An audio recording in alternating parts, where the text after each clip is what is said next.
राज्यासह देशभरात गणरायाचं आगमन झालेलं आहे। मात्र गोंदियामध्ये आज गणेश चतुर्थीच्या दिवशी मन हेलावून टाकणारी घटना घडलेली आहे। या दोन सख्या भावांचा मृत्यू कसा झालेला आहे पहा। चॅनलवरती नवीन असाल तर MM मराठी न्यूजला जरूर सबस्क्राइब करा। मिळालेल्या माहितीनुसार रुद्र सुजित दुबे आणि शिवम सुजित दुबे या दोन्ही मुलांचा मृत्यू झालेला आहे। रुद्र सुजित दुबे हा 3 वर्षाचा होता तर सुजित हा 2 वर्षाचा होता। हिरडामाली इथं पोंगेझरा देवस्थानच्या बाजूला एक नाला वाहतो। त्या नाल्यावर पूल बांधण्यात आलेला आहे।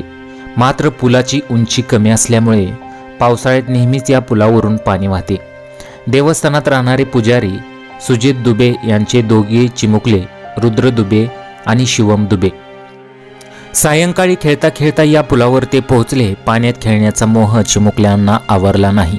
यातच पुलाच्या मध्यभागी पाण्यात खेळता खेळता चिमुकल्यांचा पाय घसरल्यानं दोघेही चिमुकले पाण्यात वाहून गेले। रात्री गोरेगाव पोलिसात या संदर्भात वडील सुजित दुबे आणि मुलं बेपत्ता असल्याची तक्रार दाखल केली होती। बऱ्याच ठिकाणी शोधाशोध केल्यानंतर दोघे चिमुकले सापडले नाहीत। शोध कार्य सुरू असताना दोन्ही चिमुकल्यांचे मृतदेह पोंगेझरा हिरडामालीच्या जवळ असलेल्या नाल्यात तरंगताना आढळले।